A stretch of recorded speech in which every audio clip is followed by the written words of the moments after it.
Hi guys and welcome to Whiskey Geek. I'm Ben and today I'm going to be looking at Glenfiddich. Now this is a distillery which I've largely dismissed in the past because there's something in particular about the character of their spirit which doesn't suit my palate. It's just not quite to my tastes.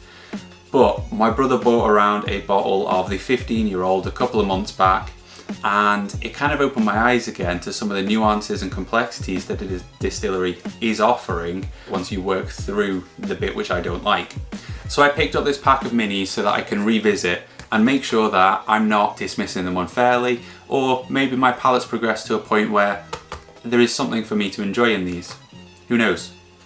I want to use this as a little test, a little assessment. I'm going to review the 12, then the 15, then the 18, and then I'm going to get my wife to pour an unknown number of these along with an unknown number of those, similar space ID characteristics, and do a blind tasting. Blind tasting is a wonderful thing because it confuses the crap out of me. I want to see if I can tell what's a Glenfiddich and whether I like it more or less knowing whether it is a Glenfiddich or not. So I'm going to split this out into individual videos. This video is for the 12. If you're at all interested in how they fare in the blind tasting, then check out my follow-up video. I'll try and put a link up here, I think. So this is the 12-year-old Signature Malt, the whiskey that you can find pretty much everywhere. It's 40%, it's matured in Oloroso and bourbon casks, and then it's married in oak tuns. That just means that they chuck all of the casks in together and give it some time to properly mix together before they then bottle it. Take a look at the colour. So that's about a shade 7 ice wine. So now let's go in and try the nose.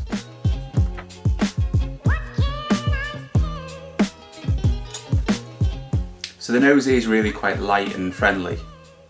There is an alcohol heat, a little prickle, but it's estery, it's kind of apples, limes, and a little bit floral, kind of like elderflower. It's a little bit tree sap or resinous tannins, dry grass and digestive biscuits. I think the sherry casks are definitely high proportion refill. There's a really faint kind of rubbery sulphur in there as well. So now let's try it on the palate. To start off with, it's really friendly again, biscuity, green apples. It's quite prickly and then it becomes like a cinnamon heat. If you really force it and don't give the whiskey any space to breathe, then you can prolong that pleasant apple, particularly on the sides of the tongues, and it's really quite pleasant. Giving it space to breathe again, you've got plenty of the resinous tannins coming back.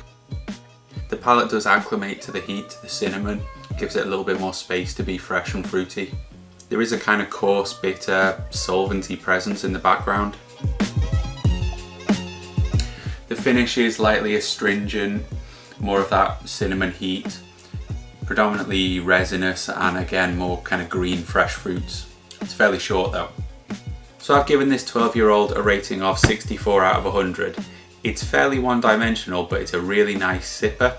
Interestingly, I had a chance to try some of the 12-year-old from a fresh full-size bottle last night, and it seemed to have a higher content of those heavy alcohols that I don't like. I think I've enjoyed it the most drinking from this little mini. It just seemed a bit softer. My advice for appreciating this one is to give it plenty of space to breathe. Maybe use a tumbler rather than a nosing glass. So there we have it for the 12-year-old. It's probably better than I remember it, but given the price bracket it's in, there are other whiskies that personally I'd preference. So thanks for watching guys and joining me on another little whiskey experiment. I hope it's been entertaining or informative. If you're interested in more Glenfiddich or whiskey content, take a look at the rest of my channel. Cheers!